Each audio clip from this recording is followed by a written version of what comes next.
لائق توقیر و تکریم حاضرین مجلس،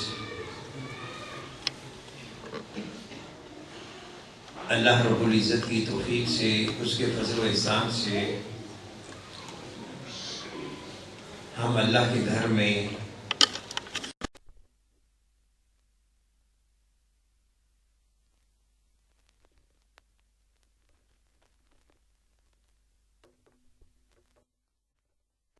مسجد میں میرا یہاں حاضر ہونا اور آپ سے ہم کلام ہونا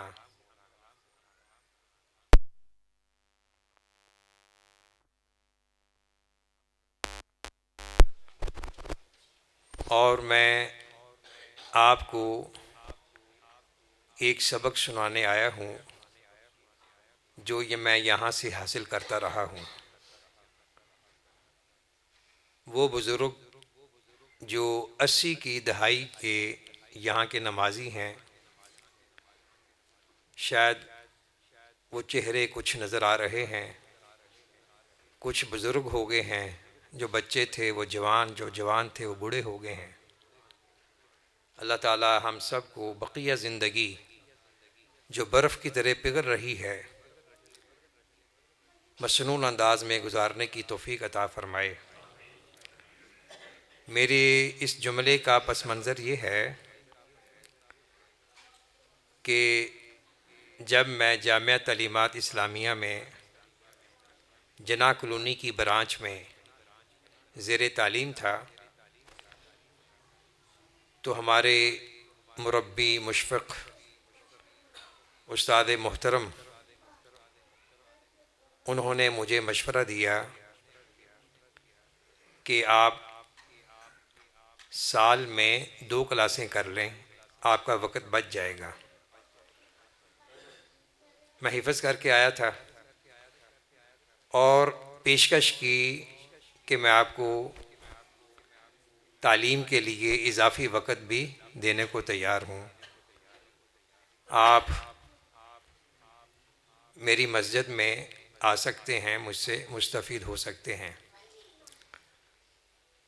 تو میں اور ایک میرا دوست عزیز الرحمان جو جوانی میں اللہ کو پیارا ہو گیا،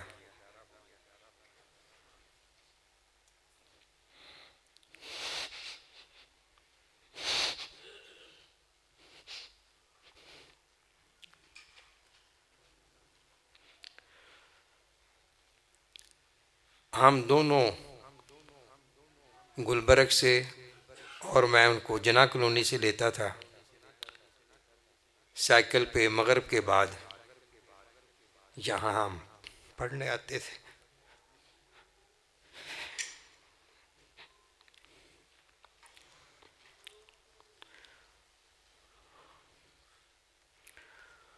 اللہ سب کی بخشش فرمائے۔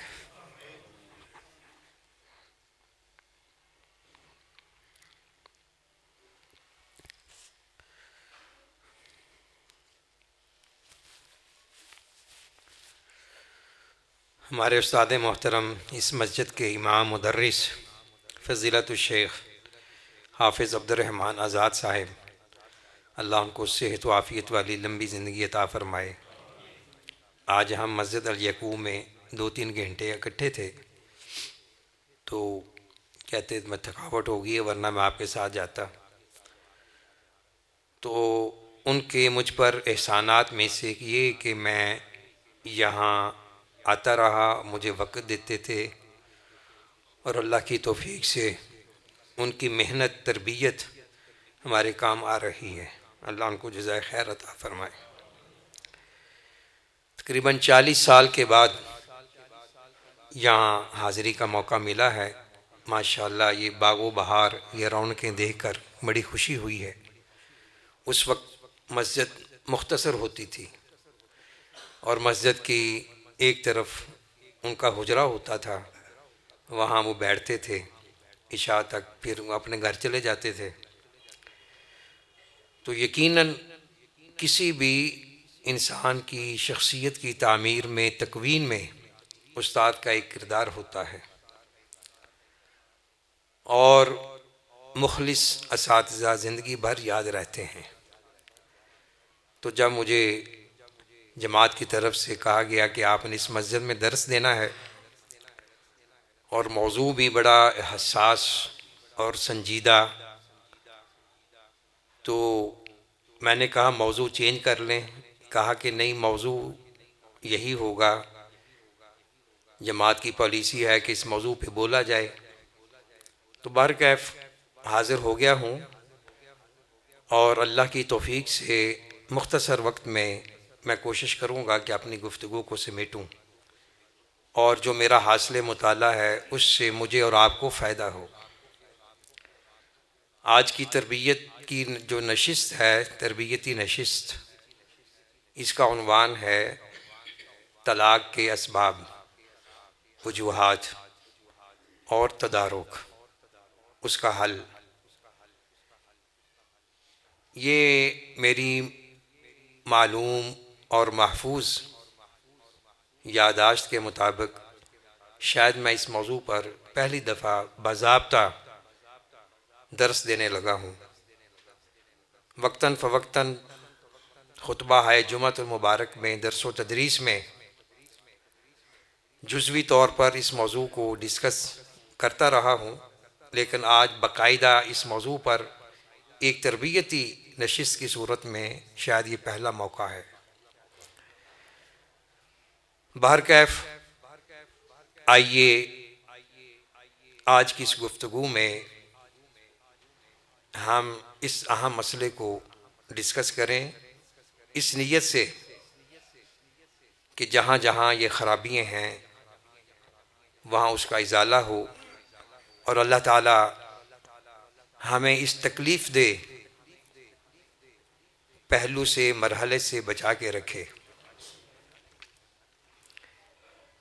ایک حدیث کی روشنی میں، اگرچہ وہ حدیث متکلم فی ہے،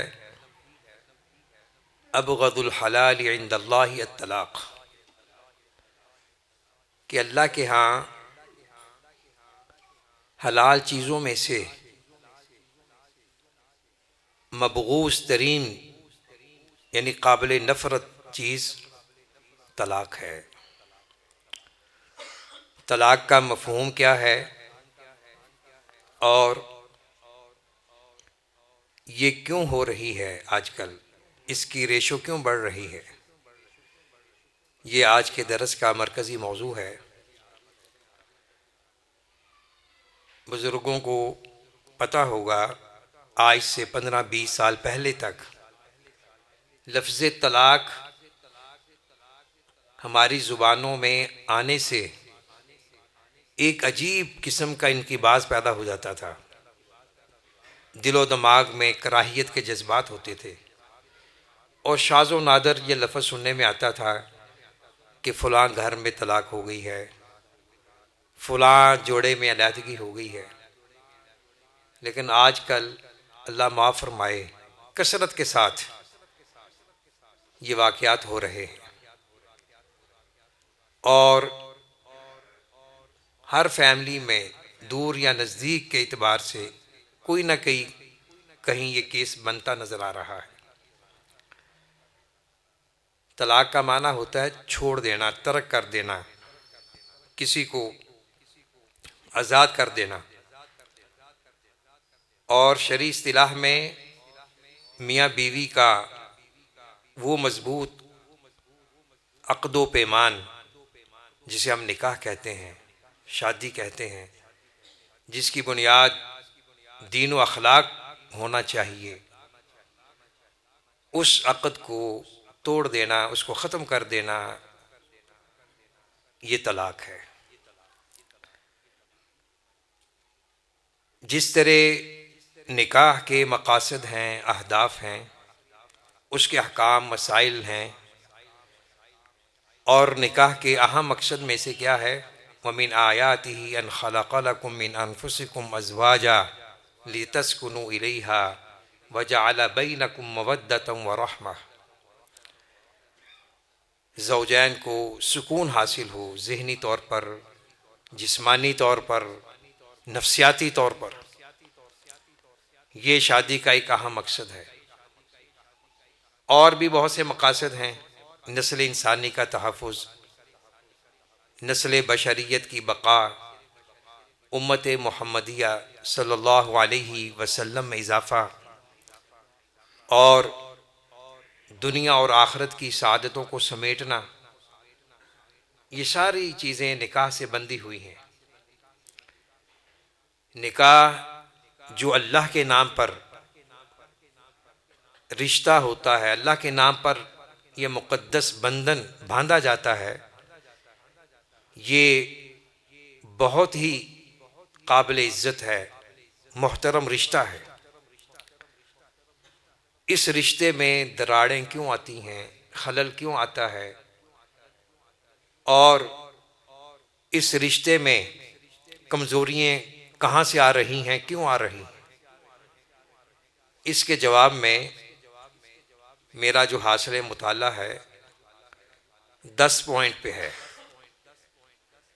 10 پوائنٹ انشاءاللہ کوشش کروں گا کہ 20-25 منٹوں میں اس کو ختم کر دوں۔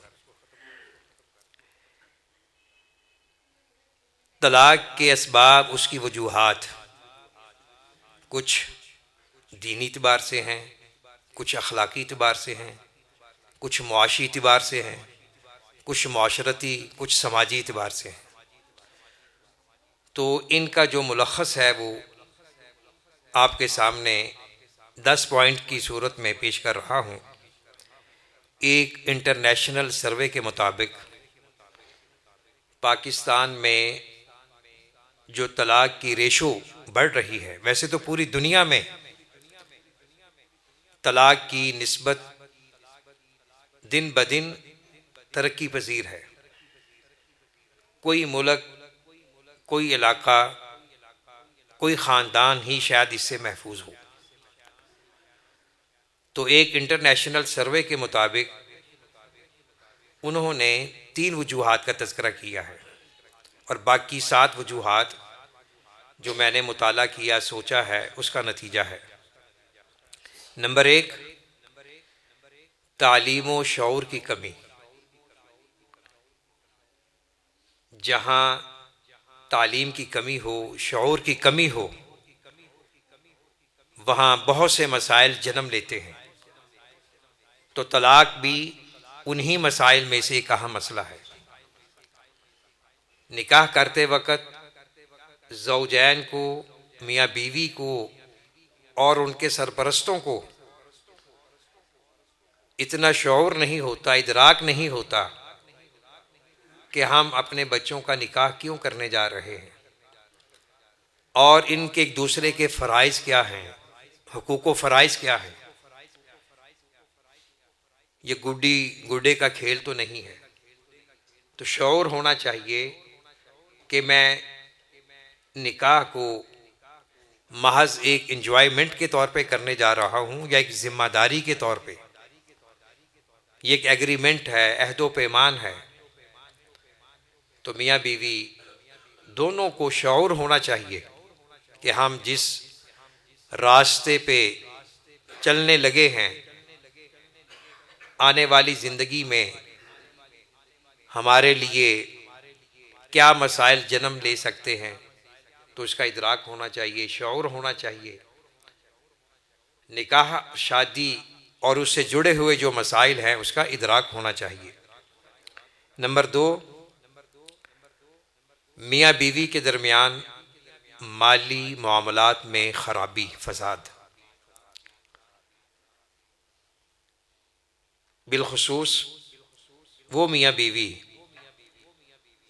جن کا ہم اور غم مال و دولت ہوتا ہے، جہیز ہوتا ہے، یا لڑکی والوں کو لالچ ہوتا ہے کہ ایسا داماد ملے جس کے پاس بیلنس بھی ہو، گاڑی بھی ہو، بنگلہ بھی ہو، فارم ہاؤس بھی ہو، اور 7 نسلیں اس کی کھاتی رہیں۔ یا لڑکے والے کہ اتنا جہیز آئے کہ ہمارے گھر میں کوئی جگہ خالی نہ رہے، فرنیچر، گاڑی، بسترے، پیٹیاں سب آئیں۔ تو ان مالی معاملات کی وجہ سے ایک تناؤ آتا ہے، جب یہ لالچ ہو، جب یہ جذبہ ہو. دونوں مالدار ہیں تب بھی یہ بات پیدا ہوتی ہے، وہ کہتا ہے یہ میرا ہے، وہ کہتی یہ میرا ہے، اثار قربانی نہیں ہوتی. تو جب مالی معاملات میں بگاڑ آتا ہے، آنرشپ ملکیت میں اختلاف پیدا ہوتا ہے، تو پھر نتیجہ اس کا ایک طلاق کی صورت میں بھی سامنے آتا ہے. نمبر 3، بے روزگاری. بے روزگاری تو ویسے بہت سے مسائل کا ایک سبب ہے، جڑ ہے. بالخصوص میاں بیوی کو آسودہ حال پر اطمینان زندگی گزارنے کے لیے جب بنیادی اخراجات میسر نہ آئیں، پھر کیا ہوتا ہے؟ غصہ، چچڑاپن اور نفسیاتی امراض کا غلبہ. تو یہ بے روزگاری، یہ بھی اس قسم کے مسائل کا ایک سبب ہے. اس کا حل کیا ہے؟ اس کا حل ریاست کے ذمے بھی ہے، معاشرے کے ذمے بھی ہے، اور خاندان کے ذمے بھی ہے. اور وہ ادارے، تنظیمیں جو قائم ہی اس لیے ہوتی ہیں کہ معاشرے میں اصلاح کی جائے، ان کی بھی ذمہ داری ہے. بالخصوص چند سالوں سے جو بے روزگاری بڑھی ہے، لوگ خودکشیاں کر رہے ہیں، بچوں کو مار رہے ہیں. تو بے روزگاری بھی جان چھڑانے کا ایک ذریعہ ثابت ہو رہا ہے، بچوں سے، بیوی سے. تو بے روزگاری، مہنگائی، اس کا حل نکاح ہے. نکاح کے مقاصد یا نکاح کے فوائد میں سے ایک اہم فائدہ ثمرہ یہ ہے کہ نکاح کے ذریعے اللہ رزق عطا فرماتا ہے. ان یکونوا فقراء یغنہم اللہ من فضلہ واللہ واسع علیم. یہ اللہ کا وعدہ ہے. ہمیں اللہ کے اس وعدے پر یقین نہیں ہے کہ اگر شادی کرنے والے غریب، فقیر، مسکین ہیں تو اللہ ان کو اپنے فضل سے بے نیاز کر دے گا، غنی کر دے گا. اور رسول اللہ صلی اللہ علیہ وسلم نے فرمایا کہ 3 افراد، 3 قسم کے لوگ جن کی مدد کرنا اللہ کے اوپر واجب ہے، فرض ہے. اللہ کے اوپر کوئی چیز فرض نہیں ہو سکتی، لیکن اللہ نے ہمیں سمجھانے کے لیے، تاکہ ہم اللہ کے وعدے پر مضبوط ہوں، مستحکم ہوں. ان میں سے ایک شخص وہ ہے جو اپنی عفت، عصمت کے تحفظ کے لیے نکاح کرتا ہے کہ اللہ تعالیٰ مجھے پاک دامنی عطا کرے، میں اپنے ایمان، اسلام کو محفوظ کروں. احادیث کی روشنی میں نکاح کرنا آدھے دین کی حفاظت ہے، اور فرمایا کہ باقی آدھے دین کی فکر کرو. لیکن یہ ہمارے رسم و رواج ہیں اور خود ساختہ ہماری عادات ہیں اور طور طریقے ہیں، جس سے نکاح کو ہم ایک مصیبت بنا لیتے ہیں، ٹینشن بنا لیتے ہیں. حدیث میں ہے وہ نکاح بابرکت ہے جس میں سادگی ہو، کم خرچہ ہو. لیکن ہم قرضے لے کر، ناک کو اونچا رکھنے کے لیے، زکوٰۃ کا پیسہ لے کر، برادری میں اپنے سٹیٹس کو قائم رکھنے کے لیے تکلفات کرتے ہیں جو کہ نہیں ہونے چاہیے. تو بے روزگاری، جو مہنگائی ہے، اس کا ایک حل کیا ہے؟ قناعت پسندی. عربی کا مقولہ ہے القناعۃ کنز لا یفنی. قناعت ایک ایسا خزانہ ہے جو کبھی ختم نہیں ہوگا. آپ دیکھ لیں، اوس پڑوس میں کاروباری لوگ بیٹھے ہیں، اربوں کروڑوں میں رہنے والا، وہ بھی کہتا ہے حل من مزید. آپ اس کے پاس بیٹھ کر دیکھیں، مر گئے کھپ گئے، کچھ نہیں بچا۔ جو لاکھوں ہزاروں میں ہے وہ بھی گلا شکوہ کرتا نظر آتا ہے۔ قناعت یہ ہے جو اللہ نے دیا ہے اس پہ خوش رہو، اللہ کا شکر ادا کرو، حرام سے بچو، حلال کی جستجو میں رہو۔ اپنے وسائل میں رہ کر رزق کمانے میں کوئی قباحت نہیں ہے، لیکن ناجائز حرام راستوں کے ذریعے مال کو کمانا، ہتھیانا، ہڑپ کرنا، غبن کرنا، فراڈ کرنا، رشوت، غبن، کرپشن، ان سب چیزوں میں سے بے برکتی آتی ہے اور اطمینان و سکون ختم ہو جاتا ہے۔ اللہ تعالی ہمیں رزق حلال کی فراوانی عطا فرمائے۔ بقیہ جو 7 اسباب ہیں ان کو بھی اختصاراً سن لیجئے۔ یعنی یہ جو اسباب ہیں ان کا زیادہ تر تعلق انسان کی اخلاقیات سے ہے اور طرز معاشرت سے ہے، تربیت سے ہے۔ چونکہ ہم تربیتی سیشن میں بات کر رہے ہیں تو یہ جو اسباب ہیں ساتھ ساتھ ان کا تدارک بھی بیان ہو رہا ہے، تاکہ جس کسی کے ہاں یہ کمزوری ہے، یہ غفلت ہے، اس کا ساتھ ساتھ ازالہ بھی ہو۔ نمبر 1 یعنی بقیہ 7 میں سے نمبر 1 عدم برداشت، عدم ضبط و تحمل۔ میاں بیوی میں غصہ آ گیا، فوراً طلاق کی گردان شروع ہو جاتی ہے۔ بیوی غصے میں آ جائے، وہ کہتی ہے میرے نصیبے جل گئے، مجھے فارغ کرو۔ بسا اوقات خواتین کی جذباتی کیفیت کو دیکھ کر سن کر شریعت کی یہ حکمت سمجھ میں آتی ہے کہ طلاق کا اختیار بیوی کو نہیں دیا گیا، اگرچہ اسے حق خلا حاصل ہے، لیکن عمومی طلاق کا اختیار مرد کو ہے، شوہر کو ہے۔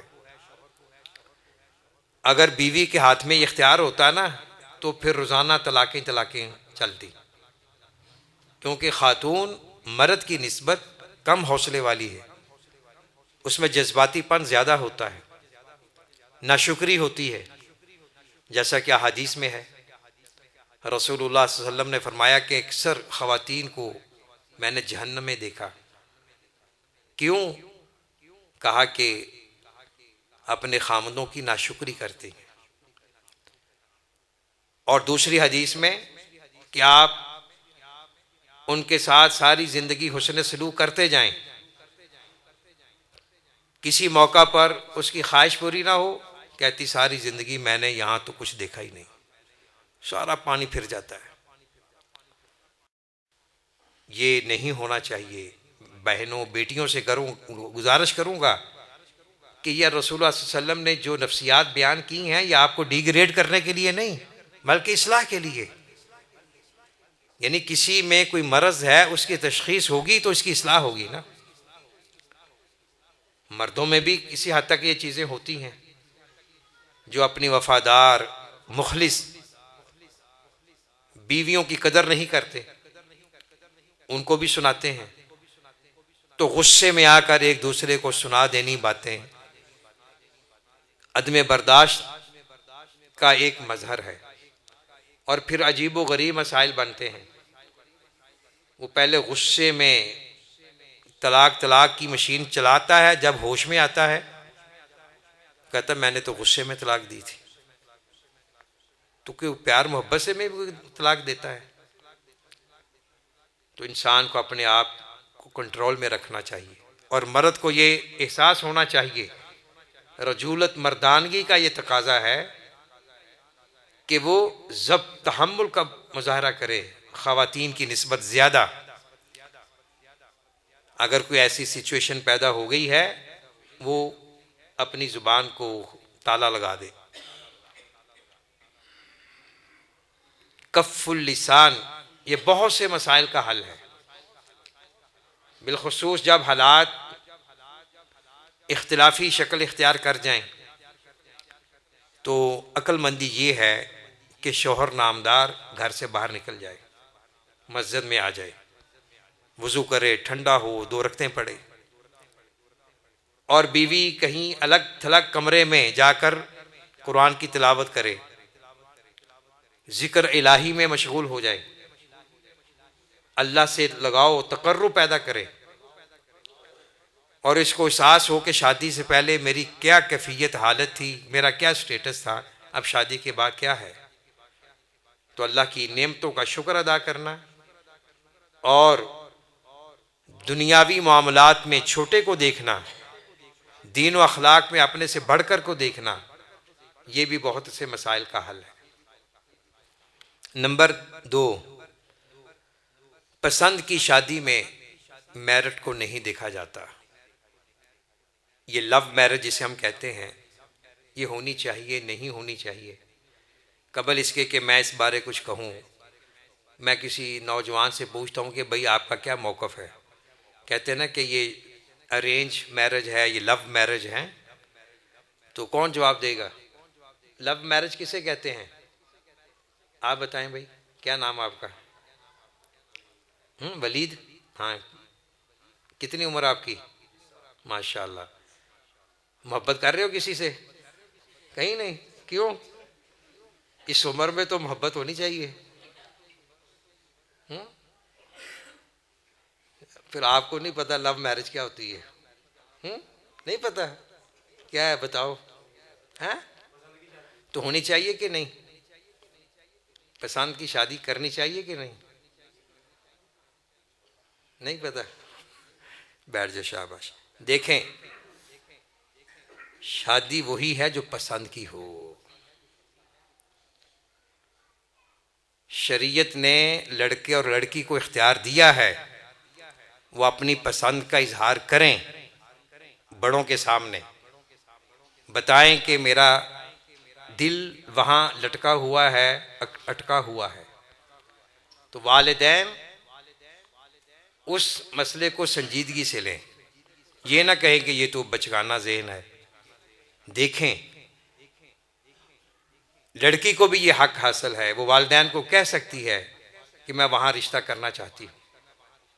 تو پھر بڑوں کا یہ فرض ہے کہ وہ ریسرچ کریں، دیکھیں، اگر کوئی آؤٹ آف فیملی ہے رشتہ، دین و اخلاق کو میرٹ بنائیں، اگر مناسب ہے رشتہ ہے تو منگنی کر دینی چاہیے، رشتہ جوڑ دینا چاہیے۔ یہ ہمارے کالجز، یونیورسٹیوں میں جہاں کو ایجوکیشن ہے یا جو دوسرے کو انوائرمنٹ میں رہتے ہیں، علماء نے یہی ان کا حل ایک بتایا ہے، بجائے اس کے کہ کسی کی گرل فرینڈ ہو، کسی کا بوائے فرینڈ ہو، بہتر ہے کہ وہ ایک دوسرے کی ان کی نسبت ہو جائے، ان کے والدین اس میں آئیں، شامل ہوں، بجائے اس کے کہ آگ بھڑکے اور جو آتش عشق ہے وہ باہر ہو جائے دونوں سے، اس کو کنٹرول کریں۔ اور اگر وہاں رشتہ نہیں کرنا چاہتے تو اس کا متبادل ڈھونڈ کر نکاح کی نیت سے وہ رشتہ طے کر دینا چاہیے، اس میں بڑی عافیت ہے۔ تو پسند کی شادی ہونی چاہیے، والدین لڑکا اور لڑکی دونوں سے مشورہ کریں، اسی طرح لڑکا اور لڑکی والدین کو اعتماد میں لیں جنہوں نے آپ کو پالا ہے، پوسا ہے، یہاں تک پہنچایا ہے، وہ آپ کے خیر خواہ ہیں۔ یہ بڑے مسائل آ رہے ہیں، والدین اولاد میں اختلاف ہے، بیٹا کہیں کرنا چاہتا ہے، بیٹی کہیں کرنا چاہتی ہے، والدین کچھ اور چاہتے ہیں۔ تو اس ایشو کا حل یہی ہے، جہاں دین اور اخلاق ہے اس کو وجہ ترجیح بنایا جائے۔ اولاد اگر ایسی جگہ رضامند ہے، ایسی جگہ رشتہ چاہتے ہیں جہاں دین بھی ہے، اخلاق بھی ہے، اور والدین صرف اس لیے رکاوٹ بنے ہوئے ہیں کہ یہ میری فیملی کا نہیں، یہ میرے رشتہ داری کا نہیں، یہ میری برادری کا نہیں، یہ غلط بات ہے۔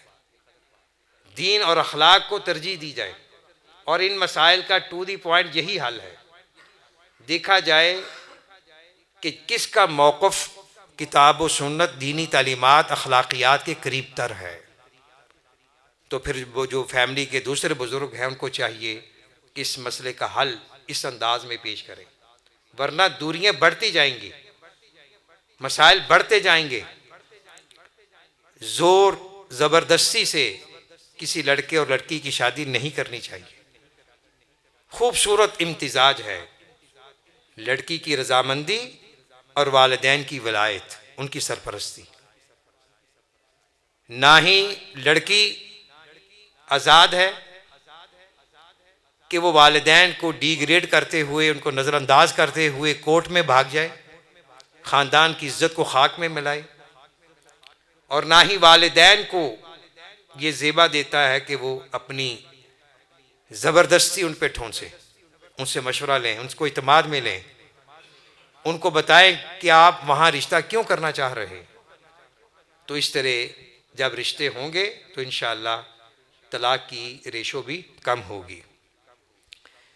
تو شادی ہماری محاورے کے مطابق پسند کی ہو یا ناپسند ہو، یعنی ارینج میرج ہو یا لو میرج ہو، ہر دو صورت میں دین و اخلاق کو ترجیح دی جائے۔ اور انسان اگر کسی کی طرف میلان رکھتا ہے تو یہ دعا کیا کرے کہ اللہ جس کو میں چاہتا ہوں، جو میری نظر میں ہے، جو میرے دل میں ہے، اس کو میرے قریب کر دے، دین و اخلاق کے ساتھ اس کو میرا جوڑا بنا دے۔ یہ دعا کرنے میں کوئی حرج نہیں۔ عربی میں یوں دعا کی جا سکتی ہے، اللہم ارزقنی زوجا صالحا، لڑکا لڑکی دونوں کر سکتے ہیں، اے اللہ مجھے نیک جوڑا عطا فرما، نیک ساتھی عطا فرما۔ تو دعاؤں کی بڑی برکات ہوتی ہیں۔ نمبر 3، مس میچ افراد اور خاندانوں میں رشتے۔ شریعت کی ایک اصطلاح ہے کف، نکاح شادی میں اس کو بڑی اہمیت ہے۔ کف معنی ہوتا ہے ہم پلہ۔ آپ نے دیکھا ہوگا رشتوں کے جب اشتہار اعلان آتے ہیں اس میں لکھا ہوتا ہے لڑکے لڑکی کی کوالٹیز کے بعد کہ ہم پلہ رشتہ چاہتے ہیں۔ ہم پلہ کس میں؟ مال میں، سٹیٹس میں، تعلیم میں، شعور میں، حسن و جمال میں، یہ ساری چیزیں ہمیں دیکھنی پڑتی ہیں، اور یہ دیکھنا کوئی عیب نہیں ہے۔ مثلا ایک لڑکی جو آسودہ حال خاندان سے ہے اور مالدار فیملی سے ہے، اگر وہ کسی غریب خاندان میں جائے گی، اسے بنیادی سہولتیں مہیا نہیں ہوں گی۔ 2 کنال 1 کنال کی کوٹھی سے نکل کر 4-3 مرلے کے مکان میں جا کر وہ تو قید خانہ سمجھے گی۔ تو ان چیزوں کو بھی دیکھنا چاہیے، اور رشتہ کرتے ہوئے بیٹی کو اعتماد میں لینا چاہیے، اور اس کے سسرال کے گھر میں لے جانے میں بھی کوئی قباحت نہیں ہے، لڑکا بھی جا سکتا ہے۔ ہمارے کیا ہوتا ہے، منگنی ہوتی ہے، نکاح ہوتا ہے، اس سے پہلے بڑی رسمیں ہوتی ہیں، لیکن لڑکے کو پتہ نہیں ہوتا کہ میرے سسرال والوں کے گھر کا ماحول کیسا ہے، لڑکی کو پتہ نہیں ہوتا۔ تو بہتر یہی ہے کہ جب والدین بزرگ بات کرنے جائیں، فائنل پوزیشن میں آ جائیں، تو پھر ان کو ایک دوسرے کے گھر کے ماحول سے بھی آگاہی ہونی چاہیے، ان کو وزٹ کرانا چاہیے۔ اور اس میں بھی کوئی حرج نہیں ہے، بعض اہل علم اس کی اجازت دیتے ہیں کہ جن کا رشتہ جوڑا جا رہا ہے ان کو بڑوں کی موجودگی میں بات کرنے کا موقع دیا جائے، تاکہ وہ ایک دوسرے کو سمجھیں کہ وہ شادی کیوں کرنا چاہتے ہیں، ایک دوسرے کی نفسیات، جو ان کا مینٹل لیول ہے وہ کس حد تک ہے۔ کبھی ہوتا ہے کہ لڑکا بالکل ان پڑھ ہے اور لڑکی ماشاءاللہ عالمہ فاضلہ ہے، پی ایچ ڈی ہے، تو یہ کہاں کا میچ ہے۔ کبھی برعکس ہوتا ہے، لڑکا پڑھا لکھا ہے اور لڑکی کم پڑھی لکھی ہے، میچ نہیں بنتا، ذہن ملتے نہیں، ہم آہنگی نہیں ہوتی. تو جب ذہنی ہم آہنگی نہ ہو، ذہن میں، فکر میں، علم میں یکسانیت نہ ہو، تو پھر یہ مسائل بنتے ہیں. اگر کہیں ایسے رشتے ہوئے ہیں یا ہو رہے ہیں، اگر کمپرومائز کیا جا سکتا ہے تو ٹھیک ہے، اخلاص کے ساتھ، وفا کے ساتھ. لیکن چونکہ آج کل عدم برداشت ہے، تو یہ مسئلہ بھی بنتا ہے کہ جب مس میچ خاندانوں میں یا افراد کے ساتھ نکاح ہوتا ہے تو بچے اور بچی کا جو مینٹل لیول ہے، جو اس کی ذہنی اپروچ ہے، اس کا جو طرز زندگی ہے، بود و باش کا جو اس کا معاملہ ہے، وہ دیکھنا چاہیے. کیا یہ لڑکی ہمارے خاندان میں ایڈجسٹ ہو سکتی ہے یا نہیں؟ کیا یہ بیٹا ہمارے خاندان میں سوٹیبل ہے یا نہیں؟ تو ان چیزوں کو بھی مد نظر رکھنا چاہیے. نمبر 4، ڈراموں، فلموں، ناولوں کا ایک اہم کردار ہے اس بیماری کے عام ہونے میں. آج کل ہمارے میڈیا میں، خواہ وہ پرنٹ میڈیا ہو یا الیکٹرانک میڈیا ہو یا سوشل میڈیا ہو، کیا کچھ نہیں دکھایا جا رہا جو آج بچے دیکھ رہے ہیں، شاید ہم نے اپنے خواب میں، وہم و گمان میں بھی نہیں دیکھا ہوگا. ٹی وی ڈراموں میں طلاق کو پروموٹ کرنے کے ٹپس دیے جاتے ہیں، ماحول پیدا کیا جاتا ہے، بجائے اس کے کہ طلاق سے بچاؤ کی تدابیر بیان کی جائیں. وہ ایسے ڈرامے ہوتے ہیں کہ بچے دیکھ کر وہ پھر پریکٹیکل کرتے ہیں، کیوں نہ ہم بھی ایسا کریں. تو یہ ڈرامے جو ہے ان کا بڑا منفی کردار ہے، ان پر سنسر ہونا چاہیے. حکومت کی ذمہ داری ہے کہ وہ دیکھے کہ نئی نسل کو کیا دیا جا رہا ہے. تو یہ ڈرامے، یہ فلمیں، یہ موویز، ان میں مثبت کردار ہونا چاہیے اور اصلاح معاشرہ کا جذبہ ہونا چاہیے، نہ کہ فساد معاشرہ. نمبر 5، ایک اہم سبب یہ بھی ہے کہ ماشاءاللہ اس وقت پوری دنیا میں لڑکیوں کی تعلیم کی ریشو لڑکوں کی نسبت زیادہ ہے،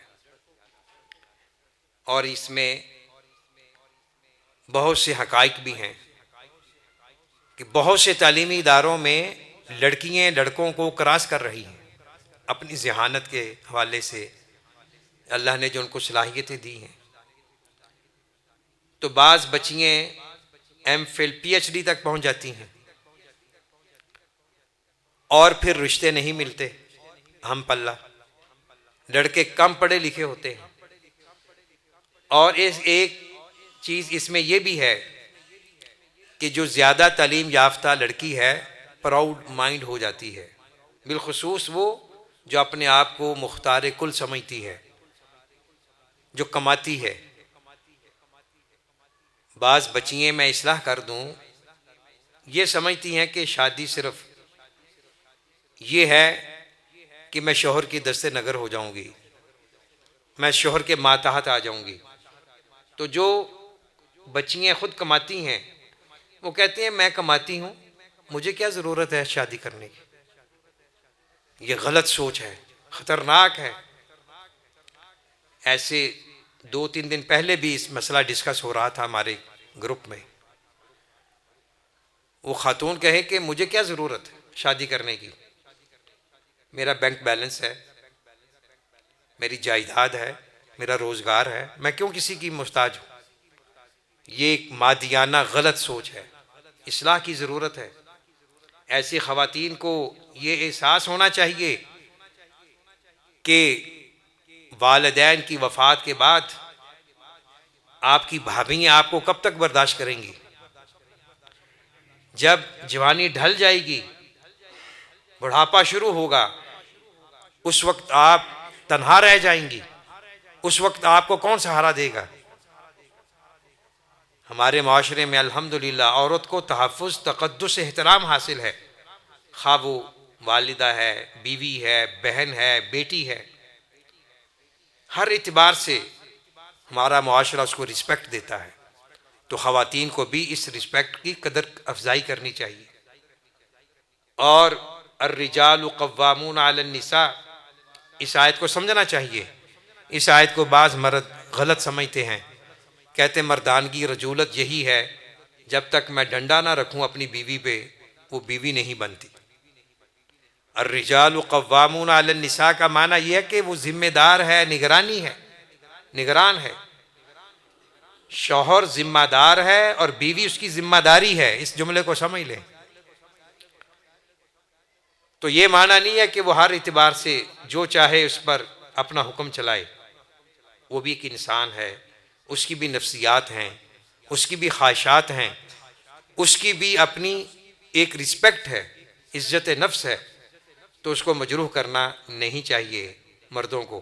تو جو خاندان، جو زوجین اس چیز کو نہیں سمجھتے، پھر وہ بھی طلاق کی زد میں آ جاتے ہیں۔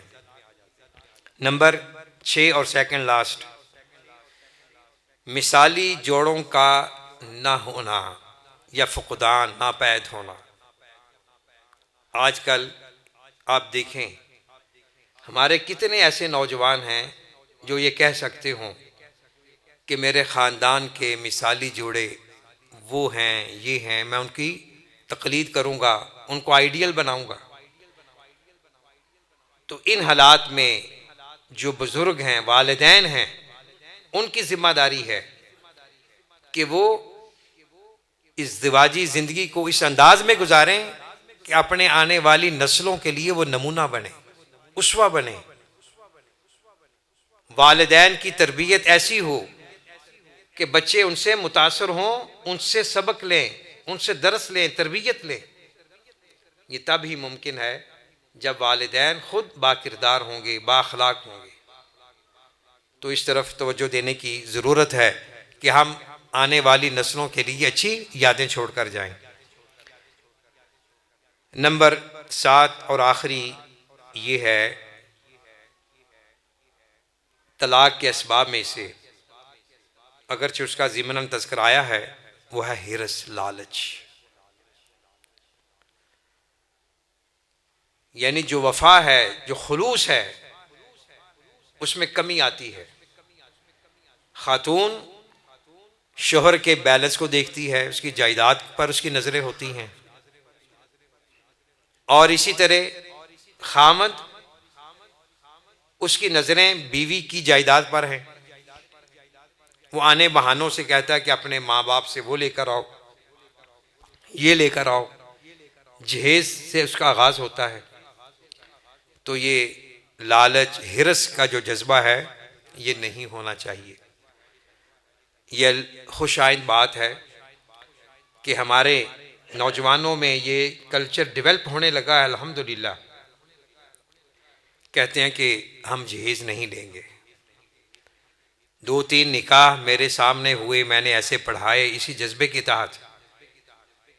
پڑھے لکھے فیملیز، لڑکوں والوں نے کہا ہم مسجد میں نکاح کریں گے، مسجد ہی سے رخصتی ہوگی، پانی کا ایک گلاس تک نہیں پینا لڑکی والوں کے گھر سے۔ جہیز لینا تو دور کی بات ہے۔ اس میں تھوڑا سا تشدد بھی ہے، اتنا بھی نہیں ہونا چاہیے۔ وہ بیچاری لڑکی کی والدہ مجھ سے رابطہ کیا، کہتے ہم پریشان ہیں، ان کے مہمان، ان کے ساتھ اگر ہم ان کو ضیافت نہ کریں تو یہ بھی اچھا نہیں، ہمارے بھی مہمان ہوں گے۔ تو میں نے کہا کہ آپ ان کو سمجھائیں، کوئی بات نہیں، یعنی نکاح، شادی، رخصتی کے وقت کوئی کھا پی لینا کوئی حرام نہیں ہے۔ اگر کوئی آپ کی دعوت کرتا ہے، خوش اخلاقی سے دیتا ہے، لے لینا چاہیے۔ اسی طرح جہیز کے معاملے میں افراط و تفریط ہے۔ بعض کہتے ہیں کہ بالکل نہیں لینا، بعض کہتے ہیں بھرپور لینا ہے۔ تو اس میں یہ ہے کہ جو والدین خوشی سے وسائل میں رہ کر بیٹی کو گفٹ دیں، داماد کو گفٹ دیں، دینے میں کوئی حرج نہیں ہے، لیکن نمود و نمائش نہ ہو، تکلفات نہ ہو۔ خلاصہ گفتگو یہ ہے کہ طلاق ایک انتہائی ثقیل ترین لفظ ہے، اور زبان پر لاتے ہوئے ایک عجیب قسم کی کیفیت طاری ہوتی ہے۔ اللہ تعالیٰ طلاق کے اسباب سے ہم کو بچائے، اور یہ جو اسباب و وجوہات بنتی ہیں ان کا تدارک کرنے کی توفیق عطا فرمائے، اور ان سب اسباب وجوہات کا ایک جملے میں اگر آپ حل سننا چاہتے ہیں وہ ہے تقوی، خوف خدا۔ خوف خدا جس شوہر کے پاس ہوگا، جس بیوی میں ہوگا، کبھی طلاق کی نوبت نہیں آئے گی۔ خوف خدا یہ درس دے گا کہ میں اپنا حق طلب کرنے سے پہلے اپنا فرض ادا کروں۔ جب کوئی اپنا فرض ادا کرتا ہے تو اسے آٹومیٹکلی حق ملنا شروع ہو جاتا ہے۔ ہمارا المیہ یہ ہے، ہم کہتے ہیں کہ میرا حق، مارا گیا، اور یہ نہیں پتا کہ میرے کندھوں پر کتنوں کے حقوق ہیں، جو فرض ہیں وہ میں نے ادا کرنے ہیں۔ بیوی جب یہ سوچے کہ میں نے اپنا فرض پورا کرنا ہے، شریعت نے جو المرأۃ الصالحہ کی صفات بتائی ہیں، میں نے اس کا پیکر بننا ہے، اور شوہر یہ سمجھے کہ میں نے اپنی ذمہ داری پوری کرنی ہے، تو پھر محبت کی فضا ہوگی، مودت کی فضا ہوگی، پھر شادی نکاح کے مقاصد پورے ہوں گے، اس کا امپیکٹ اولاد پہ ہوگا۔ اللہ رب العزت سے دعا ہے اللہ تعالی ہمیں وہ زندگی عطا فرمائے جس میں ایمان ہو، عافیت ہو، صحت ہو، تقوی للہیت ہو، دین و اخلاق کی فراوانی ہوں، رزق حلال ہو۔ اللہ تعالی ہمیں اور ہماری اولادوں کو ہر قسم کی ڈپریشن سے، ٹینشن سے، بیماریوں سے محفوظ فرمائے۔ آخری بات ابھی میرے ذہن میں آئی، بالخصوص ان کے لیے جو ان حالات سے گزر رہے ہیں یا جن پر یہ آفت آ چکی ہے طلاق کی۔ طلاق ایک شرعی حل ہے، قرآن و سنت میں اس کے مستقل احکام و مسائل موجود ہیں۔ طلاق بھی ایک قسم کا حل ہے، علاج ہے، اگرچہ اس کے پہلے سٹیجز ہیں، واعظ و نصیحت، مصالحت، مفاہمت۔ اگر خدا نخواستہ اس سٹیج پر کوئی انسان پہنچ جائے تب بھی وہ اللہ سے بد ظنی نہ کرے، حسن ظن میں رہے۔ میاں بیوی بھی کہ ہمارا نبھا نہیں ہو سکا، جتنا مقدر تھا وقت گزر چکا، اب ہو سکتا ہے طلاق کے بعد شوہر کو اس سے بہتر بیوی مل جائے، بیوی کو اس سے بہتر شوہر مل جائے، تو اللہ پر حسن ظن ہونا چاہیے، اس کو مزید ٹینشن نہیں بنانی چاہیے، اس کے حل کی طرف جانا چاہیے۔ طلاق ایک مسئلے کا حل ہے، اور ہمارے معاشرے میں جو مطلقات کو دوسرا شہری سمجھ کر اس کو نظر انداز کیا جاتا ہے، یہ بھی غلط ہے۔ مطلقہ بیوہ وہ بھی ایک عورت ہے، اس کے جذبات ہیں، اس کا سہارا بننا، اس کو سپورٹ کرنا، یہ ہمارا دین ہے اور اخلاق ہے۔ تو ایسی خواتین کو بھی اپنے آپ کو ڈی گریڈ نہیں سمجھنا چاہیے، نہ ڈی گریڈ کرنا چاہیے۔ وہ معاشرے کی ایک فرد ہے، اس کو سپورٹ کرنا اور اس کی مدد کرنا اور اس کو دوسری شادی کے لیے مادہ تیار کرنا، یہ بھی ایک نیکی ہے۔ کتنی نوجوان لڑکیاں ہیں بیوہ مطلقہ ہو جاتی ہیں، بڑھاپے تک وہ بیچاری نفسیاتی امراض کا شکار ہو جاتی ہیں۔ تو سیکنڈ میرج بھی بہت سے مسائل کا حل ہے۔ بالخصوص ایسی بچیوں پر، لڑکیوں پر معاشرے کو توجہ دینا ہوگی، ریاست کو، معاشرے کو، اہل ثروت کو، جو چاہتے ہیں کہ معاشرے میں خیر پھیلے، تو ایسے خاندانوں کو سپورٹ کرنا، ان کا سہارا بننا، یہ بھی ایک بہت بڑی نیکی ہے۔ اللہ رب العزت ہمیشہ ہمارے دلوں کو قرآن و سنت کے نور سے منور فرمائے۔ وآخر دعوانا ان الحمد للہ رب العالمین الی یوم الدین۔ یا الہ العالمین، یا اکرم الاکرمین، ہم تیرے خوبصورت ناموں کے توسل سے، تیری بلند و بالا صفات کے توسل سے یا اللہ دعا مانگتے ہیں، سوال کرتے ہیں۔ اے اللہ ہمارے گناہوں پر، خواہ وہ ظاہری ہوں یا باطنی ہوں، چھوٹے ہوں بڑے ہوں، اپنے فضل و احسان کا قلم پھیر دے۔ یا اللہ ہم گناہ گار ہیں، سیاہ کار ہیں، خطا کار ہیں، تیری رحمت ہمارے گناہوں پر حاوی ہے، غالب ہے۔ وَرَحْمَتِي وَسِعَتْ كُلَّ شَيْءٍ، یا اللہ ہم تجھے تیری رحمت کا واسطہ دے کر تجھ سے سوال کرتے ہیں، اللہ ہمیں معاف فرما دے۔ ربنا لا تؤاخذنا ان نسینا واخطأنا ربنا ولا تحمل علينا إصرا كما حملته على الذين من قبلنا ربنا ولا تحملنا ما لا طاقة لنا به واعف عنا واغفر لنا وارحمنا أنت مولانا فانصرنا على القوم الكافرين۔ یا الہ العالمین، ہمارے والدین کریمین، بہن بھائی، اساتذہ کرام، علماء ملت، زعماء امت، ہمارے اساتذہ کرام، شاگرد، رشتہ دار، اہل محلہ، اہل مسجد جو فوت ہو چکے ہیں، اللہ سب کی بخشش فرما، مغفرت فرما، ان کے درجات بلند فرما۔ یا اللہ جن کے والدین زندہ ہیں ان کی خدمت کر کے جنت حاصل کرنے کی توفیق عطا فرما۔ رب ارحمہما کما ربیانا صغیرا رب ارحمہما کما ربیانا صغیرا ربنا هب لنا من ازواجنا وذریاتنا قرۃ اعین واجعلنا للمتقین اماما۔ یا اللہ ہماری اولادوں کو، ہماری شاگردوں کو، ہمارے شاگردوں کو ہماری آنکھوں کی ٹھنڈک بنا۔ یا اللہ ہم سب کی پریشانیوں کو دور فرما۔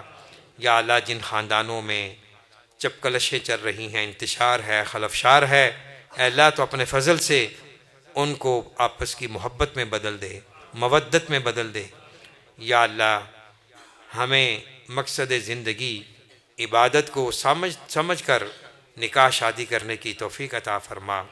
یا اللہ جو والدین اپنے بچوں بچیوں کے رشتے کے حوالے سے پریشان حال ہیں، اللہ ان کی مدد فرما، نصرت فرما۔ یا اللہ ان کو اچھے بیٹوں جیسے داماد عطا فرما، اچھی بیٹیوں جیسی بہویں عطا فرما۔ اللہم الف بین قلوبنا واصلح ذات بیننا، اللہم الف بین قلوبنا واصلح ذات بیننا، اللہم اجمعنا علی الخیر۔